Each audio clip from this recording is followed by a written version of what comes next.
J'aimerais nous proposer 3 textes ce matin. Et 3 textes tirés du Nouveau Testament. Nous lisons d'abord l'épître de Paul aux Corinthiens au chapitre 16. Et nous lisons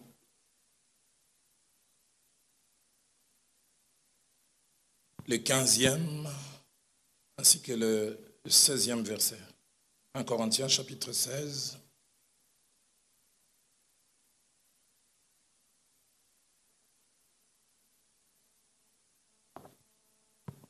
Verset 15 ainsi que verset 16. Encore une recommandation que je vous adresse, frères. Vous savez que la famille des Stéphanas est le prémisse de l'Achaïe. Soulignez bien ça. La famille des Stéphanas est le prémisse de l'Achaïe et qu'elle s'est dévouée au service des saints. Ayez vous aussi de la déférence pour de tels hommes et pour tous ceux qui travaillent à la même œuvre. Romains chapitre 16, épître de Paul aux Romains au chapitre 16. Nous lisons le verset 15.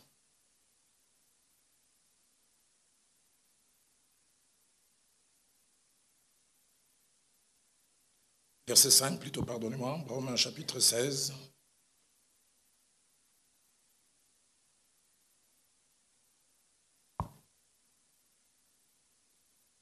Voilà le verset 5e. Saluez aussi l'église qui est dans leur maison. Saluez Épaïnette, mon bien-aimé, qui a été pour Christ les prémices de l'Asie. Et nous terminons avec Marc, l'évangile de Marc, au chapitre 4. Lisons les versets 30, 31 et 32. Il dit encore, à quoi comparerons-nous les royaumes de Dieu? Ou par quelle parabole les représenterons-nous? Il est semblable à un grain de sénévé qui, lorsqu'on les sème en terre, est la plus petite de toutes les semences qui sont sur la terre.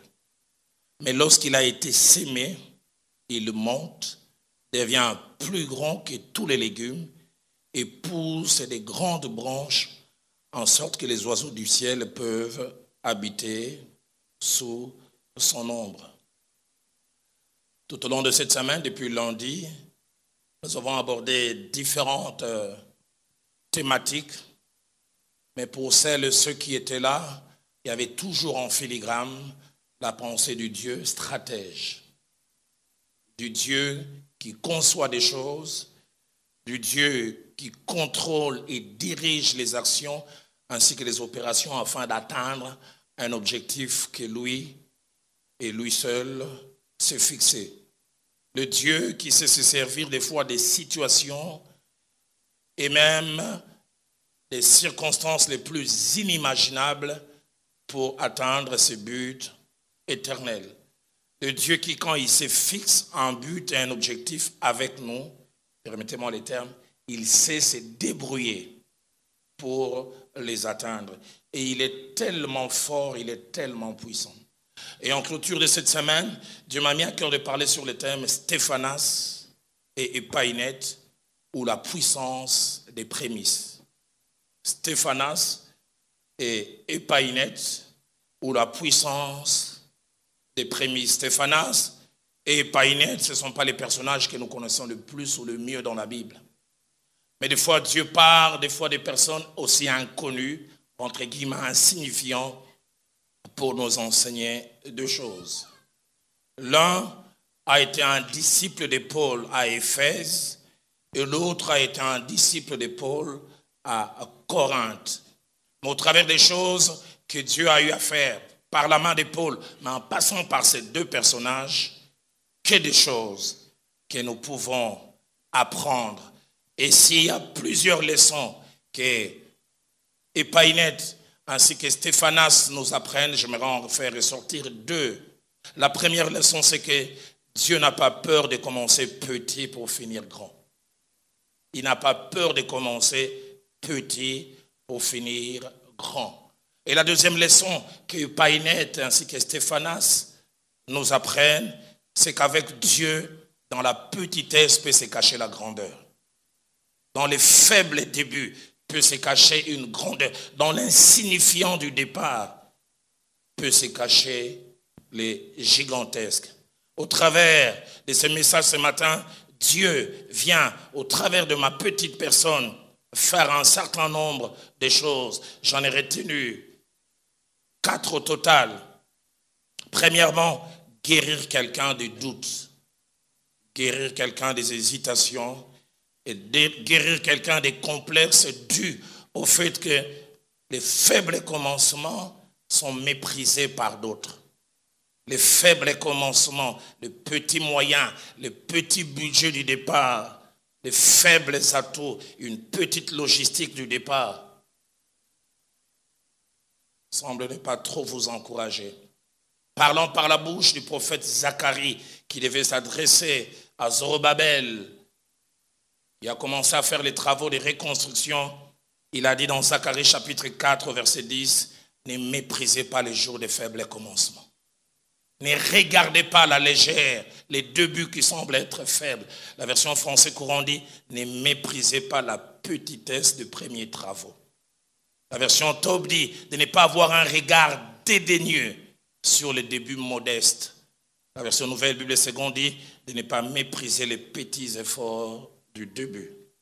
J'aime beaucoup la version anglaise NIV qui nous encourage à ne pas mépriser les faibles débuts qui ont l'air de rien.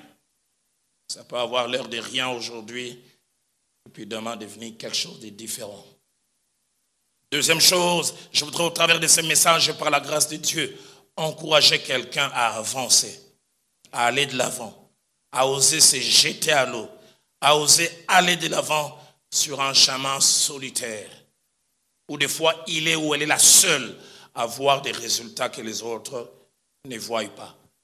Troisième objectif derrière ce message, c'est amener un homme ou une femme à avoir les regards perçants de l'aigle pour voir les domaines cachés dans la faiblesse d'aujourd'hui.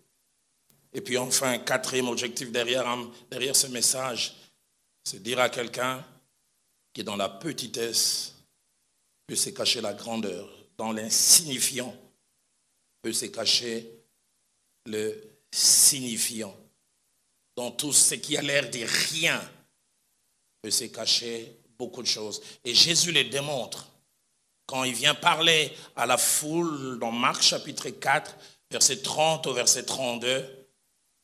Il veut leur expliquer à quoi ressemblent les royaumes des cieux. Et il se pose la question, quelle image dois-je utiliser pour leur faire comprendre?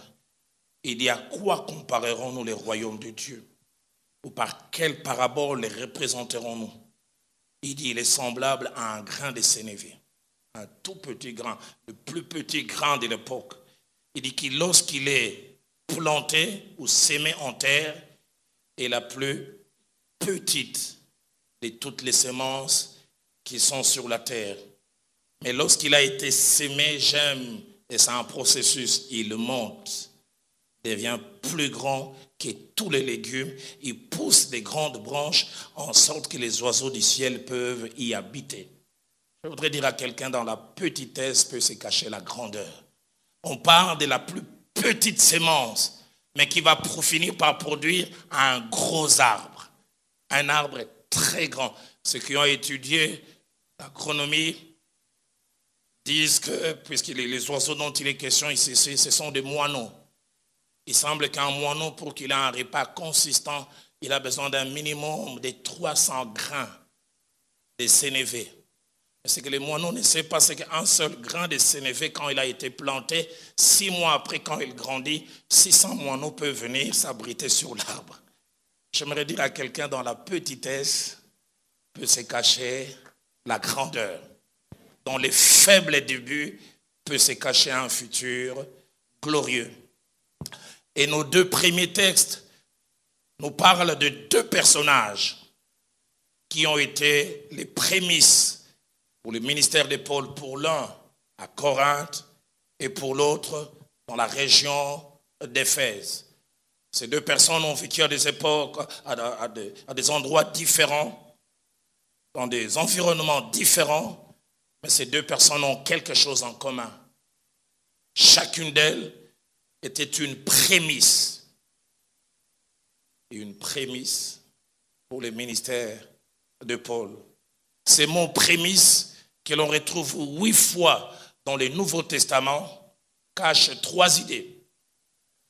Premièrement, prémisse veut dire les premiers fruits d'une entreprise. Les premiers fruits d'une entreprise. Deuxièmement, prémisse veut dire les premiers résultats d'un travail.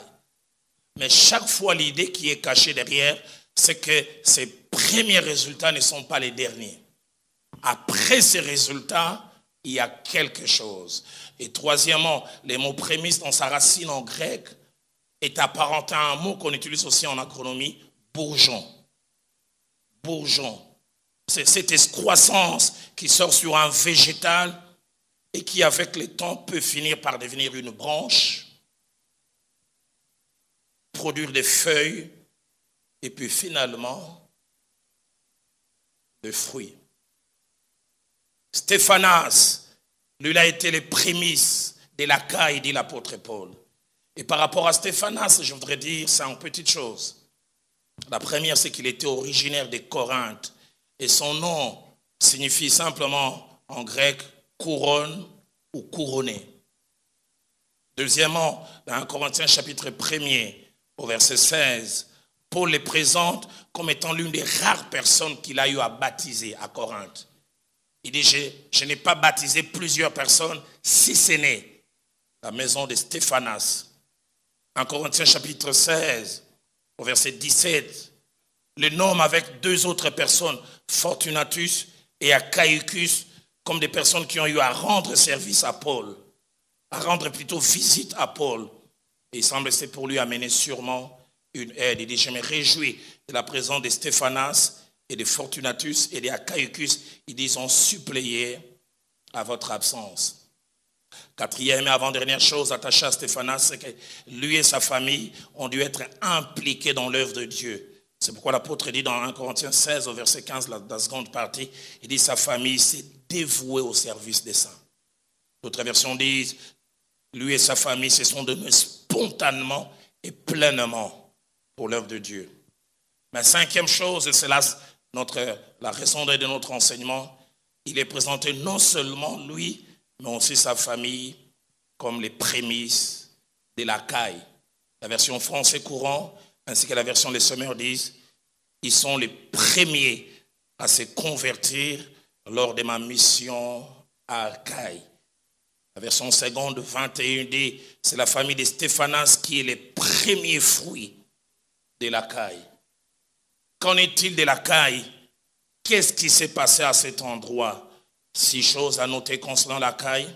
La première, c'est que la caille était la grande province, d'abord dominée par les Grecs, mais qui a fini par être dominée par les Romains, ayant comme capitale Corinthe, la grande ville de Corinthe. Deuxièmement, Paul a visité Achaïe lors de son 2e voyage missionnaire. Et nous retrouvons dans Actes des Apôtres, chapitre 18, au verset 1er.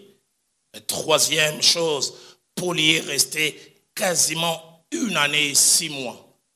La Bible nous en parle dans Actes 18 au verset 11. Il a fait ses voyages missionnaires et il est resté 1 année et 6 mois, donc 18 mois. 4e chose, c'est à cet endroit qu'il a rencontré, d'après Actes 18, verset 2 à 3, un couple merveilleux qui a fini par devenir quasiment un couple équipier à lui, Priscille et Aquilas, qui étaient fabricants de tentes, et il a même logé chez eux. 5e, c'est à cet endroit qu'il a connu beaucoup d'opposition. Il est venu parce que Dieu l'a envoyé, mais il a connu l'opposition, et même au-delà de l'opposition, des choses qui ne doivent pas être nommées. Écoutez ce que la Bible dit dans Actes 18 au verset 6. Les Juifs faisaient alors de l'opposition à Paul et se livraient à des injures. Injures, nous ne savons pas, la Bible ne rapporte pas les paroles qui ont été prononcées, mais Paul venait parce qu'il savait que c'est Dieu qui l'avait envoyé. Opposition et injures. Mais 6e, C'est là que Paul a non seulement gagné Stéphanas ainsi que sa famille, mais c'est là aussi qu'il a connu un boom, une sorte d'explosion. Mais avant cette explosion, les commentateurs disent qu'il a gagné la famille de Stéphanas et puis la suite de la moisson tardait. Comme nous le verrons tout à l'heure à la fin, Paul reste quasiment 5 à 6 mois, disent les commentateurs, une seule famille gagnée. La tendance qu'il a à se dire en tête, c'est tout ça pour ça. Tout ça pour ça. À quoi ça a servi que je m'empresse de venir ici et 6 mois après, je suis en train de ramer. Il était même découragé. Il voulait lâcher peut-être cet cas ce matin jusqu'à ce que Dieu intervienne. J'ai pris que Dieu intervienne pour quelqu'un. La Bible dit dans Actes 18, versets 9 à 11, le Seigneur dit à Paul en vision pendant la nuit, ne crains point, mais parle et ne te tais point, car je suis avec toi et personne ne mettra la main sur toi pour te faire du mal. Mais j'aime surtout la fin. Parle, car j'ai un peuple nombreux dans cette ville. Tu n'as vu que Stéphanas, les résultats tardent, j'ai un peuple nombreux. J'aimerais dire à quelqu'un, les clients tardent à venir. Ton affaire tarde à faire un bout. Dieu dit, bas la terre. C'est là qu'en mars 2019, Roubaix la moutou, ba client balé qui beau diminuer beaucoup ne peut que son besika mosusu. J'aimerais dire à quelqu'un, ne bouge pas. J'aimerais dire à quelqu'un, j'entends les bruits qui annoncent la venue de ta pluie. J'ai un peuple nombreux. J'aimerais dire à quelqu'un, tu as un peuple nombreux que toi tu ne vois pas. Si j'étais à la place de Paul, je dirais, où est ce peuple nombreux? Baza wapi. Je ne vois que Stéphanas. Quand Dieu commence par Stéphanas, il sait où il veut t'amener. Et puis il y a Epaïnette. Lui, il était le prémisse de l'Asie. L'Asie, on parle de cette région qui comprenait la grande ville d'Éphèse. 4 petites choses que je voudrais dire concernant Epaïnette, c'est qu'il était originaire de la région romaine d'Éphèse. Et son nom signifie digne de louange, digne d'être honoré. Deuxièmement, son nom n'apparaît qu'une seule fois dans la Bible, et c'est dans le passage que nous avons mentionné. Il n'est pas mentionné ailleurs. Romains 16 au verset 5e. Troisième chose les concernant, c'est qu'il a été en contact avec Paul lors de son 3e voyage missionnaire, lorsque Paul a visité la province de l'Asie. Et ce 3e voyage missionnaire, nous le retrouvons dans Actes 19, verset 1 au verset 40e. Et 4e chose, il est présenté comme Stéphanas, comme les prémices de la caille, les bourgeons de la caille, les premiers résultats de la caille. Paul arrive dans cette province plein de paganisme. Cette province qui n'a jamais reçu l'évangile. Cette province avec comme capitale Éphèse, où il y a les cultes d'Artémis, mais aussi les cultes de la déesse Diane, où il y a la prostitution sacrée. Les gens sont vendus au péché jusqu'à la moelle épinière. Je me redirai à quelqu'un comme certains disent, même un voyage d'1 kilomètre commence par un pas. Paul arrive comme dans une forêt vierge, ayant la conviction que quelque chose va se faire. Des dizaines d'années plus tard, une grande et merveilleuse église va exister là-bas avec comme pasteur le jeune Timothée. Et l'histoire même démontre que les temples d'Artémis et les temples de Diane ont été vidés parce que quelque chose de fort s'est passé. Mais Dieu a envoyé, au départ dans une forêt vierge, Paul. Souvent, nous n'aimons pas être les pionniers. Mais il arrive des fois, Dieu décidera que nous soyons des pionniers. Le problème avec les pionniers, c'est qu'ils n'ont pas de références. Mais l'avantage avec les pionniers, c'est que s'ils n'ont pas de références, ils deviendront des références. Ils ne savent pas sur qui s'appuyer. Ils ne savent pas comment faire. Ce sont eux qui tracent le chemin. Et l'apôtre Paul arrive dans la région d'Achaïe où il y a la ville d'Éphèse. Il se met à travailler. Et Acte 19, verset 1er au verset 40e, qui parle de l'implantation de cette église, nous démontre en 5 temps ce par quoi l'apôtre Paul est passé. Premièrement, le verset 9 nous montre que le travail n'a pas été facile. Il arrive dans cette région La Bible dit quelques-uns restaient endurcis et incrédules, décriant devant la multitude la voix du Seigneur. C'est Dieu qui m'a envoyé, c'est Dieu qui a ouvert cette porte. Mais comment c'est si dur, c'est si difficile. Deuxièmement, Acte 19 au verset 10 montre que Paul est resté 2 ans dans cette province. 2 années folles, 24 mois de travail. Troisième chose, il a connu l'adversité au départ, une forte adversité. Et puis après un moment, quelques résultats ont commencé à se faire jour. Acte 19 au verset 11, il dit, Dieu faisait des miracles extraordinaires par la main de Paul, au point qu'on appliquait sur des malades des linges et des mouchoirs qui avaient touché son corps, et les maladies quittaient le corps et les esprits malins sortaient. Les résultats commencent à se voir. Et les commentateurs disent que c'est à ces moments-là, entre le 5e et le 6e mois, qu'Epaïnette a été gagné. Combien c'est dur d'attendre que les résultats de Dieu viennent. Souvent, nous aimons avoir tout de suite. Mais quelquefois, tout ne vient pas tout de suite. Quelquefois, il faut savoir attendre. Il faut savoir avoir la foi. Et puis, comme je dis, entre 5 et 6e mois, Epaïnette est gagné. Humainement parlant, on peut dire c'est une seule personne. Mais comme je le dirai tout à l'heure à la fin, celui qui a les yeux de la foi voit autrement. Et puis finalement, à partir du 10e mois d'après les commentateurs, quelque chose se passe. Un boom se passe à Éphèse. Actes des Apôtres, chapitre 19, verset 18 à 20, dit « Plusieurs de ceux qui avaient cru venaient confesser et déclarer ce qu'ils avaient fait. Et un certain nombre de ceux qui avaient exercé les arts magiques, ayant apporté leurs livres et les brûlèrent devant tout le monde, on en estima la valeur à 50 000 pièces d'argent. » Et j'aime surtout le verset 20 qui dit « C'est ainsi que la parole du Seigneur croissait en puissance et en force. » Après les faibles débuts, c'est la vitesse des croisières. Ça va très vite et ça augmente. Et ça augmente tellement que dans un 5e temps, même les adversaires de l'évangile commencent à se plaindre. Acte 19, versets 23 à 40, nous parle de Démétrius, qui était un vendeur de statues et qui ne vivait que de ça. Et les commentateurs disent qu'il avait tellement de demandes, tellement l'offre était grande, qu'il était obligé de louer des journaliers pour produire la quantité suffisante de statues pour vendre à toutes ces personnes. Peut-être qu'il avait pris un crédit FPI ou je ne sais pas quelle banque en disant j'en ai grandement besoin parce que la demande est forte. Il ne savait pas que l'apôtre Paul allait passer par là. Et quand l'apôtre Paul passe, les gens achètent de moins en moins de statues. Alors il rassemble d'autres personnes. Je suis étonné par le discours qu'il tient. Il dit, vous connaissez ce Paul qui non seulement à Éphèse, mais partout où il passe, il convainc les gens.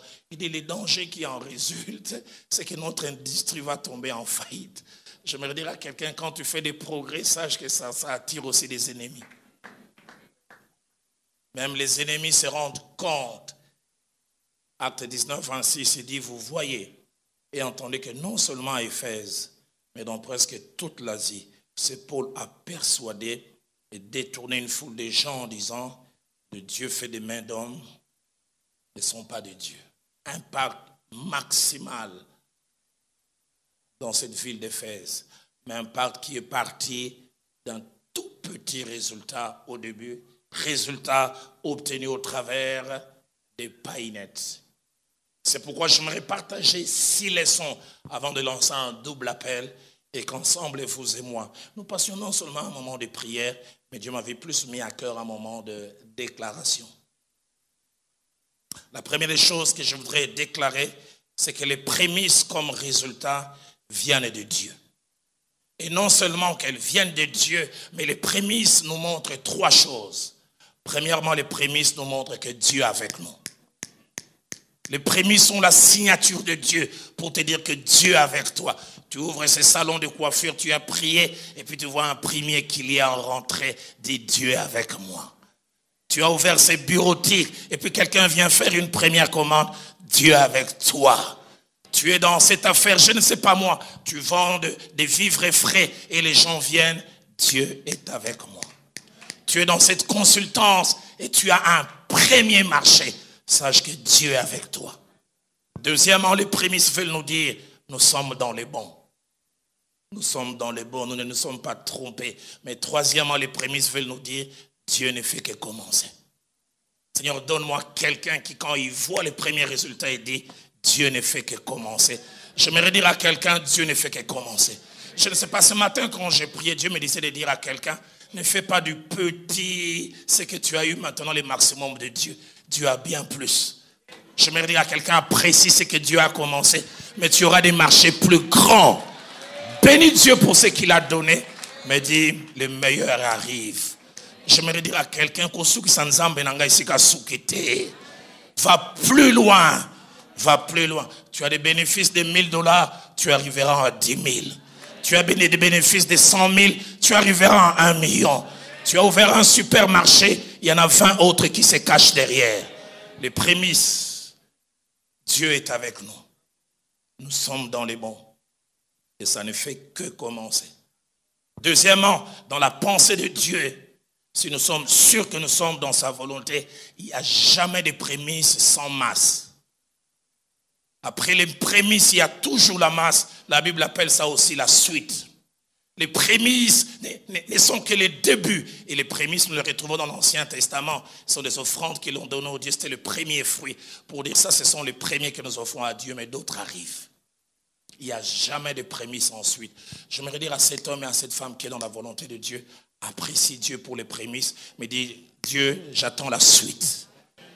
Romains chapitre 11, au verset 16, nous dit, si les prémices sont saintes, la masse l'est aussi. Je voudrais dire à quelqu'un, derrière tes prémices se cache une masse.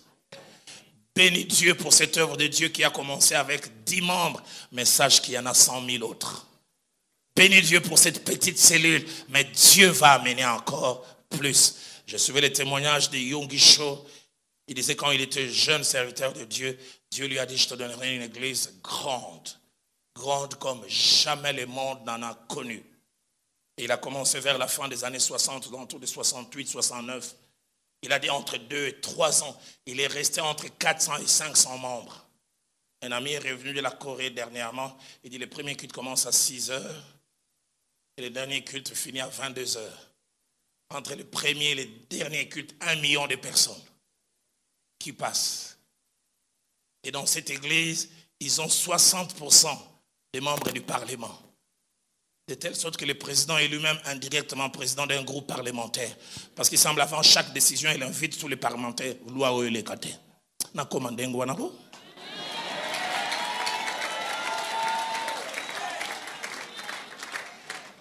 Ça a commencé avec 500 membres, mais 1 million était derrière.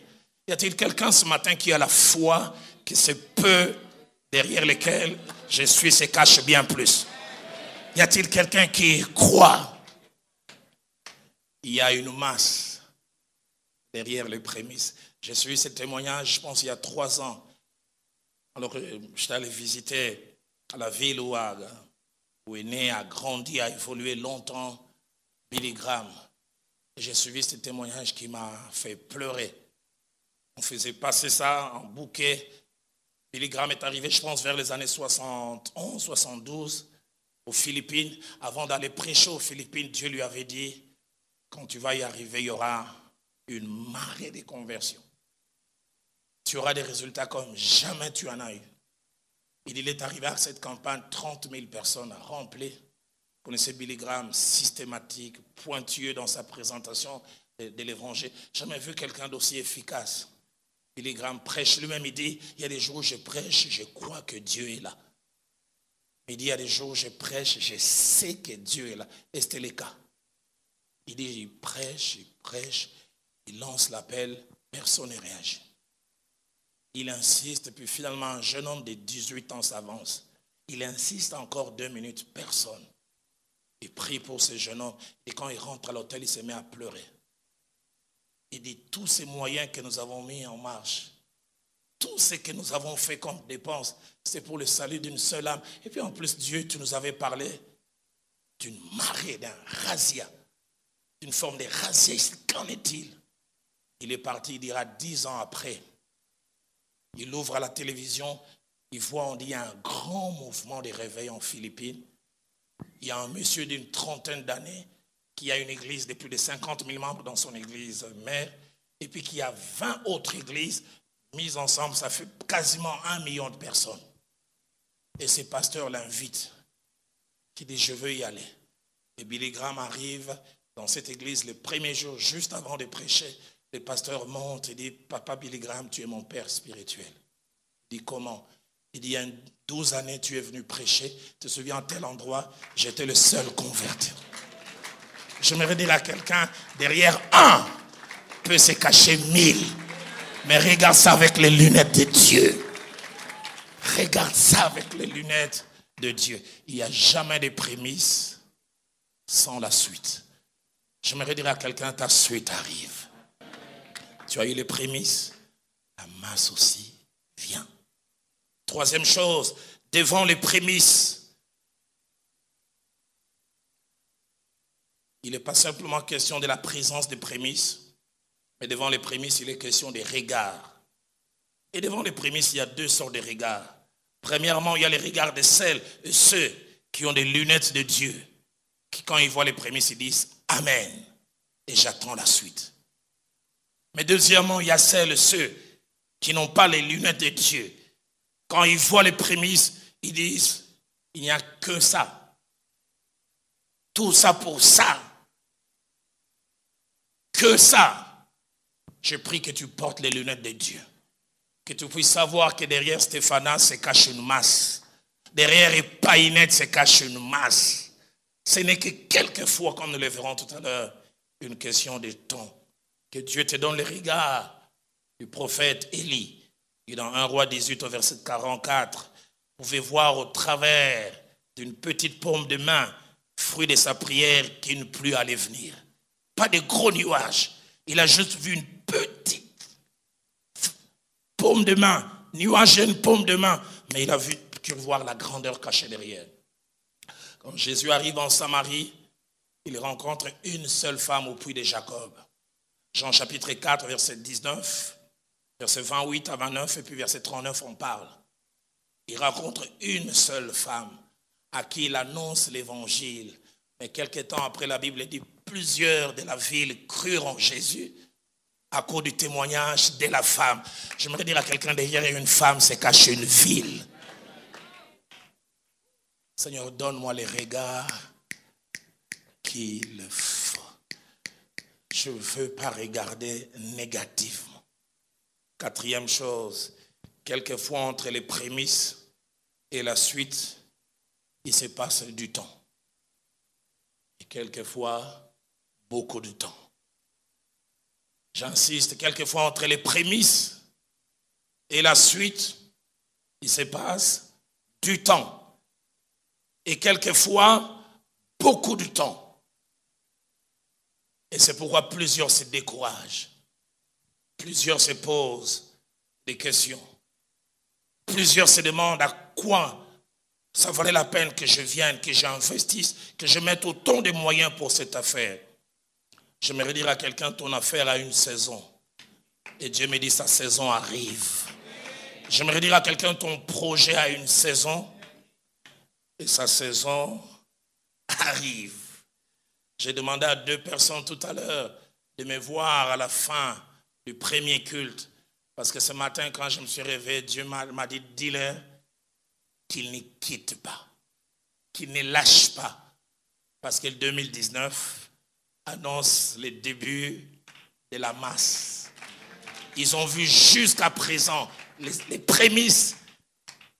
La saison de la masse arrive. Je sais qu'elles se reconnaissent. Je sais qu'elles disent Amen dans leur cœur.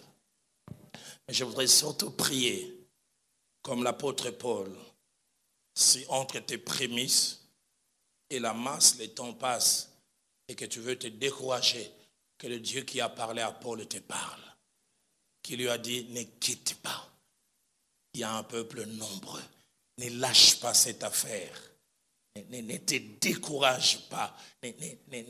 N'arrête pas ces projets. Car les résultats maximaux sont pour très bientôt.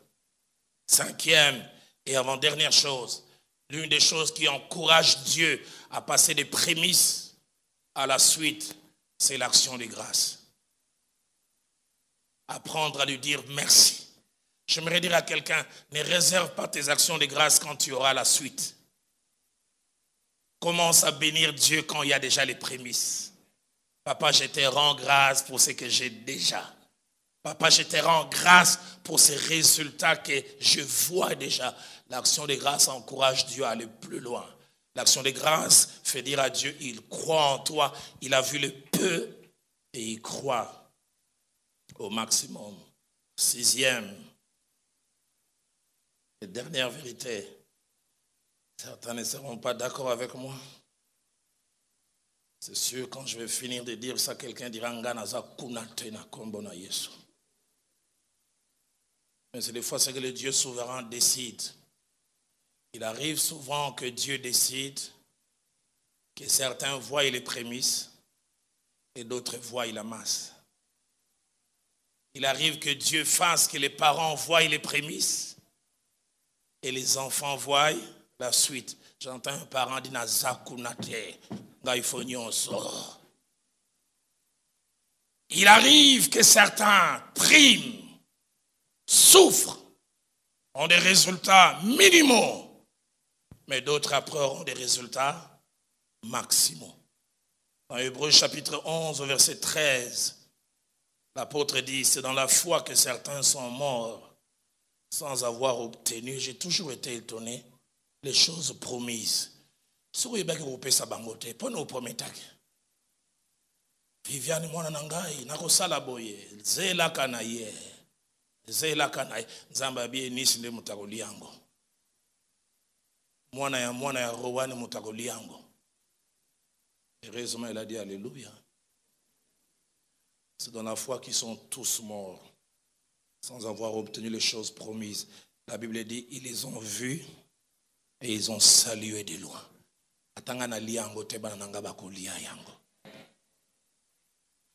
Dans Jean chapitre 4, un passage que nous n'aimons pas souvent, versets 37 à 38, Jésus-Christ déclare, en ceci ce que le proverbe dit est vrai. Autre est celui qui sème, autre est celui qui moissonne. Moi j'aime le contraire. Moi j'aime que celui qui sème moissonne lui-même. Mais dans la stratégie de Dieu, des fois, les semeurs et les moissonneurs sont deux personnes. Aide-moi à poser la question à ton voisin. Yo lingi wapi? Semeur, yo moko moissonneur, yo moko ou bien gros changer.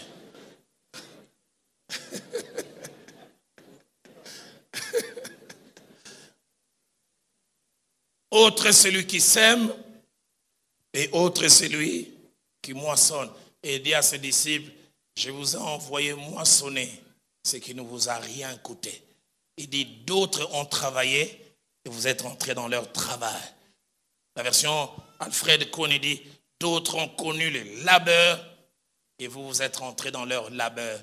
C'est pour cela que j'aime souvent rappeler cette belle phrase que mon pasteur, le feu Jacques-André Vernon, me disait, à moi-même et puis à d'autres serviteurs de Dieu, quand il voulait nous envoyer la plupart des fois en mission. Il disait, si dans l'œuvre de Dieu tu souffres sans résultat, sache qu'après toi, des gens auront des résultats sans souffrir. Il arrive des fois, Dieu passe par ta souffrance pour les résultats d'autres personnes. Et puis il s'est arrêté, il a dit, si dans l'œuvre de Dieu tu arrives et tu as des résultats sans souffrir, sois humble. Sache qu'avant toi, des gens ont souffert sans résultat. Des fois, Dieu fait que nous connaissions les prémices. Et d'autres, la masse. Quand je préparais cet enseignement depuis hier, je priais. Dieu me montrait 4 générations. Il disait, Roland, dans quelques années, tes 4 filles moissonneront les fruits de tes sacrifices, ton épouse et toi. Mais à la 2e génération, ça montera encore. À la 3e génération, ça montera encore. Je ne les connais pas, cette 3e et 4e génération. Mais il dit à la 4e génération, ça sera les top. Et ni si nous allons vivre vraiment à Moulaï, tant qu'on va comment vivre ça, on va keba, on va lona. Prémisse nous, suite ou masse d'autres. Alors que les musiciens s'avancent, ils vont nous accompagner. Je voudrais parler d'une plus merveilleuse histoire dans l'Évangile. Un monsieur américain né en 1921 qui s'appelait John Austin. À l'âge de 38 ans, il a commencé une église au Texas appelée Lakewood. Merveilleux travail. Il a œuvré. Quand il a eu 55 ans, Dieu lui a dit, cette œuvre deviendra une référence mondiale. Lui-même le dira un jour, il a vu qu'il prêchait, mais dans un grand stade, un stadium, rempli de plus de 150 000 personnes. John Austin, il s'appelait. Il est mort en 99 en laissant une église de 15 000 membres. Et les historiens disent, en mourant, il disait à ses fils, et pourtant il m'avait montré ce stadium. Et pourtant il m'avait montré ce stadium. Et pourtant il m'avait montré ce stadium. Et juste avant qu'il ne lâche, il a laissé l'église à l'un que l'on considérait comme un cheval non partant parce qu'on n'estimait pas qu'il était le meilleur. Il était même le plus souvent son chauffeur, son fils Joel Austin. Et Joel Austin a récupéré l'œuvre en moins de 5 ans. Ils sont passés de 15 000 à 200 000 membres. L'église a tellement grandi qu'il n'y a plus de temple. Ils se réunissent aujourd'hui. Ils ont acheté un stade de basket qu'ils ont réarrangé. Le père l'avait vu. Le fils l'a accompli. Lui, il a goûté aux prémices. Le fils a goûté à la suite. J'aimerais dire à quelqu'un dans ton parcours, tu verras Epainet. Premier résultat. Dans ton parcours, tu verras Stéphanas. Premier résultat. Bénis Dieu et attends la suite. Et cette suite, tu peux ne la voir que si celui qui peut nous accompagner, nous soutient, t'accompagne. Et je me suis réveillé ce matin avec ce merveilleux cantique de Patrice Moubiaï. C'est en Chiluba, Moussungidi. C'est lui qui aide. Pour passer des prémices à la masse, seuls nous ne pouvons rien. Nous avons besoin de cet allié qui nous accompagne. C'est pourquoi je lance ces 2 appels. Y a-t-il un homme et une femme qui ce matin ici dans une entreprise, lancée par Dieu, avec la conviction que c'est Dieu qui était derrière, mais tu n'es qu'au stade de prémices.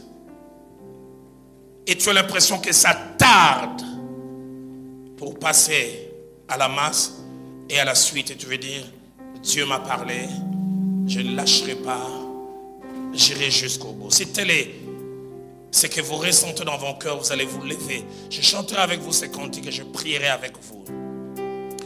Deuxième appel que je voudrais lancer, le plus souvent quand Dieu... Bien-aimés, nous venons de suivre ce message et nous croyons qu'il vous a été en bénédiction. Et nous l'avons vu en 3 temps. D'abord, nous avons présenté le personnage de Stéphanas ainsi que de Painet.